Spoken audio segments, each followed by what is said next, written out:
Je suis avocat congolais. J'évolue dans les différents domaines où ils ont posé problème. La société, plus particulièrement à nos frères qui sont victimes de la vente illicite ou la Kisasa. Donc, je suis très content de participer avec eux aujourd'hui. Je leur dis bonjour et bonsoir. Bonjour, maître avocat. Bande koto comme il a dossier à maître avocat tozo yoka maître Nabito kosele biso moi récapitulatif amuke makamto solo la ki wana. Merci madame. Wana to solo la ki sujet ezala ki très délicat. Kosomba lopango na Congo na Kisasa ezalaka ndenge nini. Je crois bien à kobela 3-5 lignes ya eloko ya liboso soki mutaye kosomba lopango nécessairement ezala ba document oyo ezalaka. Toyeba ba document wana toyebaka ngo suivant l'acte de vente. On a acte de vente mais établissaka relation ya moto asombaka kala na moto alongo sombe panaye. Alors, ceux qui acte de vente ezali, ezali couvert par l'acte de vente, mutazana ni fiche parcellaire, ni numéro cadastral, ni certificat d'enregistrement. Et la hypothèse à Bogo, mutazana nini, va se mettre d'accord sur les transferts de propriété, ils vont se mettre d'accord sur les transferts de prix. Et ensuite, nous devons accueillir ceux qui le font qui couvert par l'acte de vente, accueillir un niveau de cadastre pour obtenir les certificats d'enregistrement comme limite qui est reconnu dans le Congo, à défaut, contrat de location. Donc là, c'est le premier point. Papa, s'il te plaît, combo na yonani, au citer. Maître Ibrahim Koukete. Voilà, et puis, Ozana Nini, bureau na bine za wapi? Cabinet Ezali, c'est Willery Kabalo, numéro 171, dans la commune de Lingwala. La commune de Lingwala, ok. Balobi, Eza maître Ibrahim. Ok, toujours continuer, papa. Oui. Donc, il arrive des fois, ma pango lokola ba onel, là c'était l'un des éléments de l'obaki. Ma pango ya onel, ezalaka na certificat d'enregistrement. Ezalaka na eloro to bengaka livret de logère. Ma pango mosusu ezalaka couvert par le livret de logère. Avant, ya kosomba yango il faut zwana no moto azali okipa wana. Otali livret de logère, otali ceux qui a signé sa contrat dans ONEL, Office national de logement. Généralement, ils allaient Matete, Pandal, Yolo, Matonge, Kauka Babilo, Moya. Ceux qui m'ont suivi livret de logère, voilà. Il peut aller chez les conservateurs, on a mis les livrets de logère, va établir certificat d'enregistrement. Papa, loba moi makasi, place aux amours makele, les autres côtés la bisoto, qu'on a fait. Il arrive des fois, Basali Bongo, Moutakei, Azui, certificat d'enregistrement, Basali lié. Mais l'élo, si on a Congo, et comment la réalité est belle. Na Congo, comment la réalité est belle, c'est-à-dire, Moutoumousou, ça zone au temps, on a eu un salanini, à hypothéquer déjà Kala, c'est-à-dire à solliciter nini otobengaka crédit na banque abi que le pango ezali conflictuel banque sala hypothèque quand on fait l'hypothèque va déposer un certificat d'enregistrement et pas conservateur boyoka ni penaye opesi mbongo kopesa ça pour total la situation juridique oyo le pango ezali na yango yo pour olingi endroit où c'est peli na yango tu n'es pas accompagné. Tu n'as pas vérifié les documents qu'il faut pour acheter et les documents qu'il faut pour vérifier ou y éviter. Pour saline acte de vente. Boyokanibo qui n'est pas conservateur pour la mutation, c'est-à-dire annuler ancien certificat d'enregistrement au profit d'un nouveau certificat là. Et du coup, ceux qui ont sali en côté, Vantuana, yeba bien au son de l'eau Yamabe. Au cause de la difficulté, il faut qu'on lève d'abord hypothèque Wana. na niveau ya banque oyo asalaki hypothèque mpo soki banque asali hypothèque soki ofuti te banque osala procédure oyo tobengaka attribution judiciaire soki banque apesaki o 50 000 lopango eza na valeur ya 100 000 banque osala par tous les moyens ateka lopango na ona prix ya sie pour se faire payer toyaki koloba élément mosusu ezalaki par rapport ya badocument nini oyo moto akoki kosomba po lelo notamment so totela bamaluku awa il y a trop de problèmes vous achetez mal et quand tu achètes mal tu perds les tout alors que na domaine ya vente immobilier esengaka mutu avant somba il faut batala situation batala fil wana ebandaki ndenge nini yazalaki propriétaire depuis quand omona mutu mosusu babi tosombela lopango oyo chez les coutumiers mais otala boye chef coutumier wana il n'est pas chef coutumier pour vendre il est un groupement groupement koloteka te mais dans le chef coutumier on désigne un chef coutumier oyo eyambwa to bavandi désigné comme chef coutumier pour y azala la probabilité ya faire céder mabele tout comme de faire vendre aussi la bateau c'est un peu ça les résumés oyo tolobaki tokolebisa bato bazalaki na biso te c'est un peu ça et puis au conseillaki bato avant osala achat na Congo il faut d'abord ozala pe na avocat na yo et ça très nécessaire avant la vente pendant la vente et après la vente voilà donc alobaki et puis problème c'est-à-dire osepeli na endroit mais lopango wana eza na hypothèque lopango wana vente eza déjà mabe omoni lopango eza déjà na opposition wana vente wana eza mabe soko kosomba lupango omoni ke lupango wana eza déjà bahypothèque yango cela veut dire que mutu moko asi akende kozwa mbongo quelque part na banque quoi que ce soit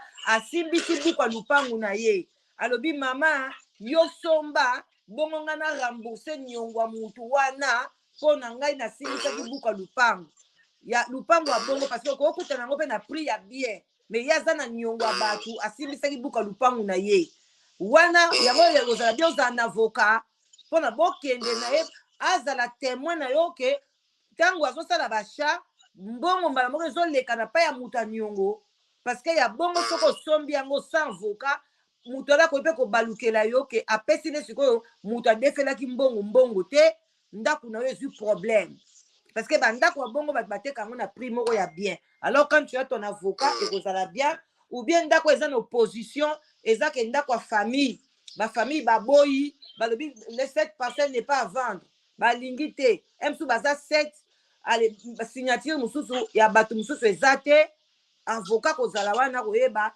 na kati ya buku ya lupango bakoma nini bato wana baza wapi estce bakufa basuccesseur bakufa ou bien baza wapi yango kozala bien pour ozala maître avocat alors maître avocat émission on a bandaki yango déjà moi avant tozokende sikoyo to na neti tokende na ba 2-3 heures de temps to avancer to na prochainement nde tokozwa ta na biso moko ya biso moko voilà tokei lelo tozali kolobela problème ya succession non tozolobela succession tozolobela problème ya succession normalement na droit congolais na biso elobi soki mowe ya kufi atiki lopango moko na latin tobengaka dekuyus soki papa akufi atiki lopango moko en principe bien wana ezongela ya bana bafrère ya papa na basere na ye bayaka na deuxième catégorie tobenga bango baheritier ya deuxième catégorie mais baheritier oyo bazali bénéficiaire ezali baheritier oyo babotami dans le mariage il arrive des fois baheritier mosusu babotama hors mariage mais affilié de son vivant c'est-à-dire papa areconnaissa bango alors sikoyo basituation ya bamapango ya bongo soki yo sepeli kosomba yango situation ya mapango ya bongo avant toute chose osomba yango il faut tala PV ya conseil de famille nzela muka avocat naza na baquestion bato bazotunanga bazwi notification te bandeko desmond bambote ebele na LCG nayebi te YouTube baza na bacaprice yango nayebisaka bato balaike soki omoni ozwi notification te kende na cloche de notification longola yango epuis zongisa yango kobosana te ntango suspendre yango ozongisi yango lisusu mpona ozwa cloche de notification. Merci na bino nyonso bozokota. Voilà, lelo tozosola makambo ya succession. Tolingi toyeba soki lelo yo kufi oza na lupangu na yo na Congo, est-ce que lupangu wana eza kaka ndenge ozokende kotonga yango eza kaka ya yo ou bien bandeko na mibali na basi bango mpe baza na droit yango? Papa lobi ezali d'abord bato ya première catégorie eza bana na yo, mais deuxième catégorie mpe baza wana baza bandeko na yo. Yango wana bana oyo mpe oboti hors mariage soki oreconnaître bango mpe baza parmi bato mpe ya première catégorie bongo. C'est ça. Voilà. Ça. Donc tozokende bien. Siko papa question moko lingoya bato oyo baza ya deuxième catégorie wana bango bakozwa succession kaka soki bana nyonso bakufi ou bien baza nango mpe kaka au moment papa wana kufi bango mpe baza nango déjà pourcentage na bango na kati olobi ni mibeko elobi lorsque les décousses meurent. La succession c'est quoi? Succession ezali lokola papa atiki bana te atiki bana soki succession se comporter na ndako moko lopango moko wana eza ya bana mais ça tosalaka ndenge nini dans la pratique? Bon, en principe bana bana droit ya opesa bango te. En principe juridiquement ils ont aucun droit, mais dans la pratique on fait un geste familial dans les protocoles d'accord, réserver une cote par soit 2% ou bien 5% pour la famille à papa. Pour question, une question fondamentale. 12%. Non, ça se fait d'une manière ou d'une autre. Ça, c'est selon les héritiers. Mais bien qu'on a 12%, le code de la famille, on a 12%. Là, c'est dans la pratique. Batumsou va payer 25%. Ceux qui succession, ils ont bien ébélé. Vous comprenez? Prenons par exemple les successions Zalina Makala.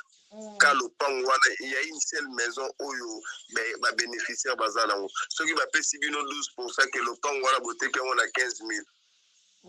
Il y a on a le but dans la pratique juridiquement il n'y a aucune base légale.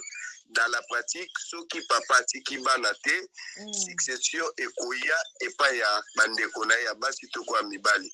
Ceux qui peut bandekona ya basi ya mibali bazate, succession et zonga ke pas ya l'état. Et zonga pas l'état dans la seule condition où papa tiki banate. Il arrive des fois pe maman pe tiki bandekona ye, c'est aussi un aspect à tenir compte que papa wana babala na kina mobali na ye na mwasi na légalement na certificat d'enregistrement kombo ya mwasi ezali babala na kina régime ya communauté de biens rédits tozake ce qui est tombé que non maman kufi ou bien papa kufi bana o batikali fo basala nini ba liquider régime matrimonial bandeko ya mama bakoya na représentation soki bana basali yango te soki mariage ezalaki bandeko bakoya na régime à représentation afin que ba dissoudre régime pour bango bazwa cote part ou bandeko revenir et bandeko la bango au regard ya statut matrimonial ou bazalaki nango soki ezali moko tozalaki na point tolobi soki lopango eza moko bana ba désigner liquidateur suivant les PV à conseil de famille notarié na PV wana généralement bino batapo tout monde boza te mais ba bien eza na Congo awa mutu azali lipida il faut ça la procuration spéciale. Je soucie madame papa résident actuellement papa par la présente donne mandat comme mission de signer en lieu et place dans les PV du conseil de famille. Mais PV wana il faut ba notariat ngona niveau ya moko yozali. Awa nde siko ba ko légaliser yango. Et ceux qui PV à conseil de famille zali on va désigner liquidateur et si likaka bongote il faut liquidateur wana ba investir sur base ya jugement. On appelle ça le jugement d'investiture. Ceux qui besoin jugement d'investiture, tout besoin en na tribunal ya grande instance, besoin jugement d'investiture ou c'est les liquidateurs pour nous les lobbies les plus âgés. à des fois les plus âgés, bah, héritier peut pour même les moins âgés. Mais la seule condition, à la frapper n'a caractère et indignité. C'est-à-dire, papa a déclaré qu'il était que dans le but, oh, le lot sur la couche qu'on bénéficie, on a bien engagé. Pour ça, ça arrive dans la succession. Ah, ce qui papa tiki a tiki testament commis que moi na tel bonalinga héritier. Donc, moi na wana normalement qu'on soit pété. Tu as une indignité au yate. Ah, reçoit ah bon? Bonjour. Ok.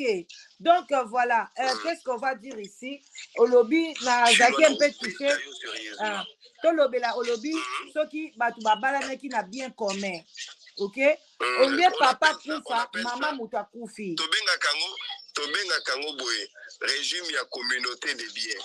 Voilà. Ceux qui, dans la ceux qui succession zali ceux qui muta kufi. Bafungoli succession na lupango oya bande kovanda soki papa na bando vanda na limité kezalaki dernière résidence na yakufaki succession efungama wana obana nyonso to bakorenir basali PV à conseil des familles soki question na ezali nini question na ngezali soki mama kufi abalanaki na bien commun na mobile sikoyo ya kufi mais papa tikali basombaki ba bien bandako neti na Kongo mwa mibale boye bandako wana nyonso tu ekokende pa mobali na bana ou bien famille ya mama mpe bakobénéficie mwa moke bakoya na régime ya représentation ya cote part baosaisir tribunal de paix tribunal il va constater le mariage qui existait entre papa wana na bandeko na ye deuxièmement tribunal a constaté que mariage ekufaka mariage ezalaki était sur base de la mort la mort ça éteint directement le mariage du fait que bazalaki ini na régime ya communauté de biens rédits tozake que na certificat dans les deux parcelles là dans les deux certificats combo ya maman ezali comme copropriétaire c'est qu'on va faire on dissout les régimes maman en azo 50 et en plus aoya azo 50 na ya attaque copropriétaire ce qui fera au moins 75%. Généralement, basi bazwaka 75% dans la mesure où bandeko na bazali que mariage salamaki légalement pas yakatovanda. Dans les yakatovanda, ça n'existe pas. Non, mais moi mon souci est que ce qui l'est passé, il y a beaucoup de gens bazape awa, baza neti mandeko na bango asombaki ndako na mobali na ye na Congo. Ozo comprendre balito bandela ngo parce que na saisir yango bien te sikoyo ndeko na bango mwasi akufi mais batongaki sikoyo appartement monene eza na hotel eza biloko ebele ntango sikoyo ndeko na bango mwasi akufi bandeko na ye propre baparent ya mwasi famille ya mwasi bakoya kozwa part ya ndeko na bango sikoyo bakopesela bango ndeni fo bateka babien wana ou bien baévalue yango bapesa bango part na bango. Oui. Na hypothèse ya bongo soki balingi tobenga ngo ko désintéressé soki mutu alinga désintéressé il faut mbongo généralement on fait comment ba saisir tribunal sur base ya jugement ou ya tribunal ndia kopesa cote part ou ezalaki ya mwasi c'est sur base ya eloko wana soki tribunal apesi cote part wana après baké na tribunal ya grande instance basali licitation c'est-à-dire bakaboli yango mobali atikali na part na ye bandeka basi batika na oya bango po bateka base faire payer bazwa mbongo na bango bazwa comme cote part na ye patrimoine na ye na kati ya succession wana parce que mpona bato ebele bazotika babiloko na bango omona ndeko na bango mwasi abunda na ye na mosala ntango akufi balobi kaka ekomi ya bana na mobali na ye directement omona na moso atikaki mpe babijou atikaki babiloko ale mwasi anyokomi me bafamille bazwa eloko te bandeko na nga boyoki oza na ndeko ya mwasi akufa atika babien na Congo yebaki bino mpe boza na droit bokosolola na mobali wana alakisi bino soki ndeko na bino aza na bapart bakoswati akopesa bino mbongo ya pa pourcentage oyo bongi bozwa na ndako wana bango batikali na ndako komba ndeko na bino elongwe soit ateki yango apesi bino mpe pourcentage na bino bongo. Mais c'est ça la seule condition que mariage fallait ça. Kasi yango tozoba na cadre ya mariage yayaka tovanda te na tanga succession na ndenge ya mariage. Voilà. Oui. Bandeko so boza ba question ya succession, en tout cas n'hésitez pas à vous poser. O succession ezali soki ka ba wei wana ba kufi soki soit mwasi akufi ou bien mobali akufi. Voilà. Qui baza vivant ne peut pas parler de la succession. Succession sur le belango au moment que les deux couilles bazate mwasi azate soit mobali azate. Soit mobile azali, moi ça zate. Là, on peut parler de la succession. Dans la succession, il y a maintenant les biens. C'est-à-dire, mobile atiki nini, na bien wana tellement bazalaki na communauté. Communauté na eza ko revenir boye. Donc, eza na mamabala musu c'est ça la maka na 82. Avant entrer à cause de la famille. Alors, on a une hypothèse à bongo. Tozalaka na ba régime. Ya momo na lelo soki bato baki kobala na l'état. Batuna bolingi régime nini au bozanango régime ya communauté des biens ou régime ya séparation des biens ou régime ya rédito. Donc les trois régimes wana ne ba marié bazalaka nango na livre de ménage. Maître avocat, d'après yo, ceux qui mutalinga balana régime nini ezalaka omona keza bien ba marié ba balana nango. Bon, ngana conseillaka ba client na ngai normalement ezana mutu mususu afoni be forte azani ne ana mbongo te abike moi ça économiquement ça plus forte au nom tout un régime ya communauté mais conseil ya bien soki mutalingi mutu na ye batie communauté mais soki atali ke nongande mutu na bandi nzela oyo ti ekomi boye na Congo awa. Donc, généralement, ceux qui nous allaient mutu, soit vous savez le régime à communauté de biens, soit vous savez le régime à séparation de biens où chacun aura sa propre gestion. Après mariage, il y a ok, il n'y a pas ok, mais la communauté, il y a une contrainte. Ceux qui peuvent mobile à dans côté direct, va bien à you et faire partie et commis directement à mobile. On va bien un régime à communauté rédit aux acquis. Acquis zalinini. En cours, il y a célébration mariage. Automatiquement le pango aneza bino mbale on peut sabino mutuka neza bino mbale mais la séparation des biens en cours ya mariage il peut y avoir des donations moi ça consomme le pango na ndenge na yete kombo na ye na kombo bana na ye soki moi je na kufi mobali wana onzo cote parte pour partant ya régime au bazala kinango. Voilà, merci bandeko na ngai na lingina fongola moi muke. Toza na trois sortes à mariage ndenga avocat na bisa lobi toza na séparation de biens et la tsike biloko ya mwasi etikali na kombo ya mwasi soki lelo mwasi akufi etikali na bana na ye moko propre na famille na ye bakozwa toujours un peu soki bobalani na communauté de biens biloko nyonso eza ya bino mibale na mobali soki mobali akufi etikali na mwasi na bana na kati na famille ya mobali pe baza na mwa pourcentage ya mokie kaka soki bateki yango soki bobalani na ozake balobaka remise ozake kombo ekilinga wana ezalaka ndenge nini remise ozake troisième wana ezalaka biloko oyo yo oza nango avant le mariage etikali ya yo biloko mpe mobali aza nango avant le mariage etikali ya ye ntango so azwaki basuccession na ye na famille ou bien azwaki makambo na ye avant yo ya na libala mais tant à partir bobalani tina suka kuna nyonso mwasi akosomba nyonso mobali akosomba ekomi na kati ya communauté de biens mais oyo bozalaki nango avant mutu na mutu agarde biloko na ye voilà yango sikoyo totuni avocat nini oyo ya bien eza sikoyo yo moko koloba mais soki bobalani bolobi eloko te directement batraduire bino na communauté de biens parce que toza awa papa bato ebele bayebi te batuna te onga nayebaka nanga te so tobalanaki na nini donc abalani na mobali mpe na civil basigne bapapier mais atunaki neti ayebi na ye te voilà donc toza na question moko ndeko Marceline atuni bongo soki par exemple mobali asalaka te akontribuaka na ye na eloko te mwasi azosalaka ye moko asombi sikoyo biloko mobali sikoyo akufi donc biloko wana kaka eza kaka ensemble soki famille azwa je crois c'est ça la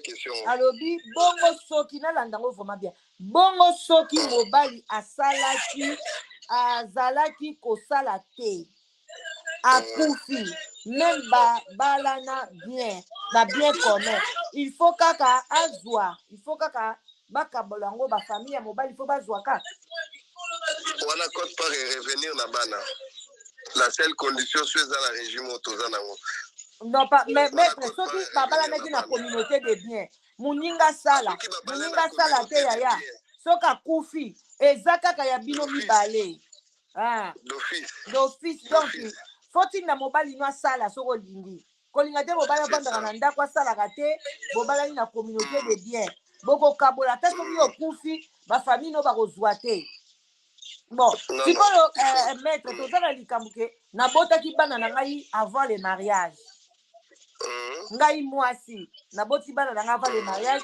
ou bien na triche na mariage mobali mpe ayebi ke na trichaki sikoyo tobala ngai na bien commun bana na ngai avant le mariage na tata wana na osala ndeni bakozwa mpe babien ndenge moko na bana naboti na kati ya libala bakozwa babien soki okufi la seule condition faut baétablir filiation c'est-à-dire lien oyo bango bazalaki nango na yo c'est-à-dire faut babimisa acte de naissance sur base ya acte de naissance même si bazalaki bana ya mobali na te les plus légitimes bozala na ndaku ils ont le droit ya kozwa code part na yo soki oza te.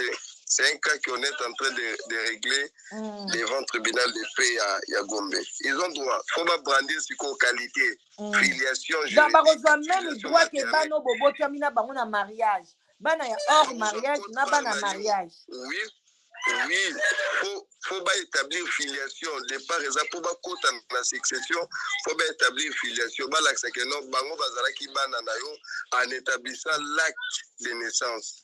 On a combat acte de naissance ata mutabota ki libanda batiaka kombo ya mobalo bobota ne libanda na kombo ya yo mwasi. Il faut l'accès acte de naissance voilà. C'est sur base de acte de maternité à maman coûte ça certain nous comprendre parce que y'a mutazo memazeli. Voilà. Faut pas établir filiation maternelle voilà. Kasi sikoyo ngai vraiment papa ngape na nina loba mutuna oyo eza nango nga na moni eza bien batu babala na bango na ba séparation de bien parce que bamibali na biso mingi bazokende kobota na Congo omona te na Congo ake kobota na ye kuna ale sikoyo yo nyokwami na ye na poto papa landanga bien onyokwami na mobali na poto na malili bozosala mbongo ensemble boke bosomi ndaku na Congo sikoyo ya bali kobota na ye na mama moko ya mongo kuna bien ya muyombe a reconnaître bana wana nga mtu nazwi perte bongo te parce que soki akufi fo bana na wana mpe bazwa biloko nga nasali nga nayebi bango te vomie na bana na nga na séparation de bien nga so botuni ngai en tout cas soki bozo bamibali na bino bazokende kotongaka bandako na Congo vomie boza na bino na séparation de bien parce que okoko koriske tu ne gagnes rien soki aboti bana ebele na Congo bambote ebele ya Mélanie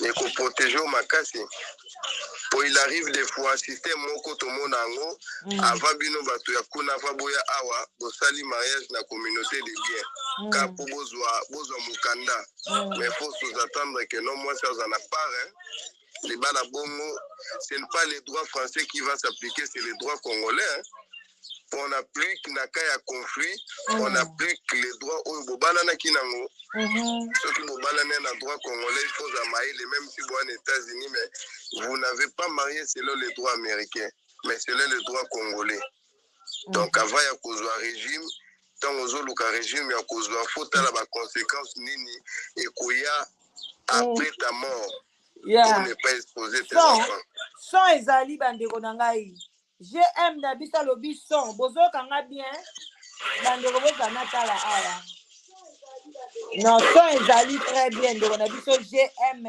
bambote ebele massage son bandeko ba question ya succession papa sokoza na ozo a mettre avocat sokoza na makamba ko développer encore na succession tozoyoka yo en même temps tozozwa ba question awa ndeko atuni est-ce que moi moyen ya ko changer loi ezali mpona koprotege biloko na yo Marceline bachange yo ka loi yo moko mama mapasa number 1 bambote ebele double honneur Marceline bakoki ko changer ba loi te yo nde muto balani na mobali na yo pona entre les trois soko lingi séparation de biens okotika na ba bien na yo ya yo moko mais soko po lingi communauté de biens mais soko sali communauté de biens oza na chance que mobali na yo akufi avant yo muto ko gagner mais soko sali séparation de biens et que yo mobali akufi avant au perdre il faut que dans exact kito double bandeko nanga bongo te mettre avocat to tikeli yo maloba c'est le choix pour ça la choix loi elobi boye après avoir ya koenregistrer mariage na niveau ya officier état civil loi epesaka 3 mois parmi les 3 régimes où ezalaka ta moni niveau loi epesa bato réflexion loi epesaka 3 mois même moto asala contrat de mariage ce sont les avocats qui rédigent les contrats de mariage loi epesi 3 mois ya observation dans les 3 régimes qui existent vous choisissez un régime à défaut il y a kopona régime ya communauté de biens direct s'impose. Mon problème est nini changement de régime peut aussi ça se fait mais il y a une procédure on peut changer le régime et cause de la volonté à moi si donc ce qui aussi au balani ndenge to comprendre bapesaka 3 mois ya raisonnement donc bokoki koloba dans 3 mois to signaki communauté de bien mais tomoni tokende changer na biso ou bien dans les mariages aussi bokobalana après 15 ans 20 ans bolobi bo changer oui ça se fait dans les 3 mois wana bapesi bino ba époux bopona parmi les 3 régimes où existent en droit congolais ceux qui boponi yango te l'un des régimes ça s'impose en cours maintenant il y a votre union conjugale ça peut définir soit de l'homme ou la femme elle peut saisir le tribunal de paix tout en sollicitant la modification du régime matrimonial au loi imposé qui à l'absence de consentement dans la baron. Il arrive des fois aussi que les 2 personnes ils ont consenti pour le régime de la communauté des biens réduits aux acquis, mais en cours, il y a une union conjugale, la femme elle a constaté que c'est elle qui bénéficie. Hier, les mariages, ils ont la responsabilité à Mobali, mais le mariage est comme institution. Moi, c'est moi si faut t'accorder à 1 plus naïe mobali pas na 1 plus mais en cours il y a union conjugale mobali moi si ce qu'a constaté soit mobali ce qu'a constaté que ngandi mutu je fais tout elle peut solliciter ou il peut solliciter les régimes de modification mais tout en avançant les arguments qui lui permettent de pouvoir modifier les régimes ça se fait vous pouvez se marier la régime X mais en cours il y a union conjugale vous pouvez modifier et qu'on peut savoir bien lorsqu'on modifie les régimes annexer mon acte à mariage quel est le saut qui a profité au successeur pour fondement il faut bondir pour ceux qui conséquences juridiques la succession ceux qui vont balayer un régime à séparation des biens ata mobali atikaki biloko soki kombo na yo na certificat d'enregistrement te okozwa eloko te code part na yo eza te mais ezalaka malamu soki kombo na yo ezali na certificat d'enregistrement bobalanaki na communauté ke mobali akufi les loyers là baloyer ebimaka après liwa ndenge ezala mobali atiki lopango temps combien de ndako c'est la femme qui doit percevoir les loyers akotobenga bango ba usufruitier la femme elle est usufruitier aotikala na ndako mobali akufelaki atikaki wana une fois l'usufruit cesse d'exister, c'est-à-dire une fois la femme elle se remarie encore, à ce moment-là elle perd son droit de l'usufruit. Mais dès que Mobalanaki, ton nom est dans le certificat d'enregistrement, ce qu'on constate que Mobali wana na zoke na pasi, na tiaki na enregistré ba kombone na ba bien nanga, la femme elle peut faire l'opposition contre toute vente ceux qui bazan en vivant. Papa. Vous comprenez? Tokende nanu wana mwa malembe bioka sikoyo bobalani na bien commun hein siko tango bobalani na bien commun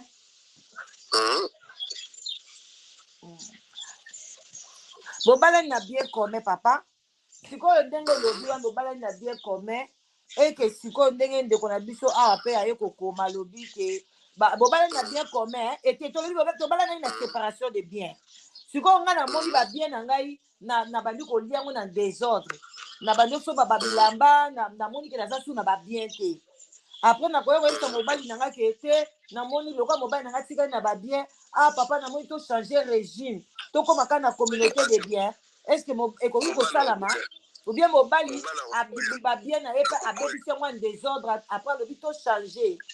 Heureusement tu as compris, tu as la réponse.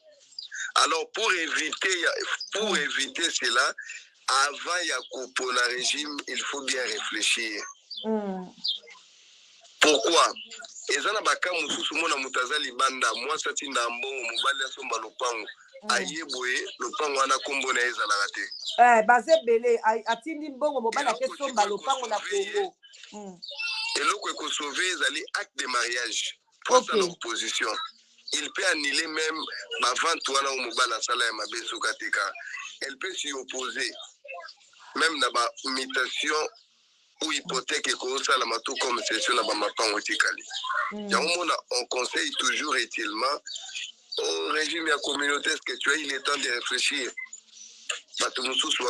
Séparation des biens. Chacun a sa gestion à bien aillé. Moi, ça vaut 15 niveaux. Ça, c'est ma parcelle. Quand je meurs, mes enfants vont bénéficier. Ok. Voilà. Qu'est-ce que je voulais demander encore? Marceline Olobini Pesangai namba na ye pardon. Na komaki yango awa te ma belle. Zela na ozo musangwa. Voilà. Mato ebele ndeko mobali moko alobi toseka moke maître avocat alobi ye akobalaka na séparation de biens parce que 80% ya mibali bakufaka 20 siko soki ye akufi ale mwasi azwi babien wana azwima mobali mosusu abandi kodondwa na babien na ye sikoyo soki mobali par exemple mwasi na mobali baboti te papa sikoyo babalani na communauté de biens mobali ntango akufi mbala moko biloko etepa mwasi bon sikoyo mwasi wana soki ake kobala mobali mosusu bafamille mpo baya kobotola ye biloko wana obie ndeni zela Marceline nazoluka so numero yango eza trop technique makasi il faut beaucoup de réflexion mekano eza ndenge nini eza piso numero yango normalement loi epesi biso latitude ke boboti te bobalani me boboti te etombeke no mobali atiki babien soit mwasi atiki babien dans les cas sous examen ça se fait ça na babilo mosusu c'est pas prévu dans la loi mais dans la pratique ça se fait dans les cas sous examen bandeko na ye soki tozo départ na biso ezaka na eloko moko soki babien tout ezalaki enregistré aussi avec le nom aussi de l'homme c'est-à-dire le certificat d'enregistrement kombo mobali ezali vous comprenez acte de mariage ezali ses frères ils ont droit ya koya na registre bakoki koya po basenga code part ya ndeko na bango mais mobali oyo oui, pourquoi on suppose que non, les découilles, non, expliquer ma lème, mais c'est vraiment un sujet très délicat. On va constater que non, certes, les connabis sont balaki. Et ça, question, c'est double vitesse. Pourquoi? Dès que moi, ça constaté, mon bal, il va bientôt à Combo et Bissoumi Balé. Moi, si dans la pratique, comme on a moi, si à Kangi, Bamikanda. Dès qu'à Mikanda, elle peut changer les documents sans limitation. Donc, comme mobile boy babino, to balana ki mena Mikanda kombo na e ezate. Directement ba na droite. Mais si les biens immobiliers ont été enregistrés avec les noms des maris, si l'un d'entre eux est mère, si c'est la femme qui meurt, ces frères-là, ces frères, ceux qui... Marceline, numéro il y a avocat, yango wana on nous salinga contacter avocat sur des problèmes, il y a la succession à Congo. Pour le moment, tous on a ma succession. Notre avocat est là.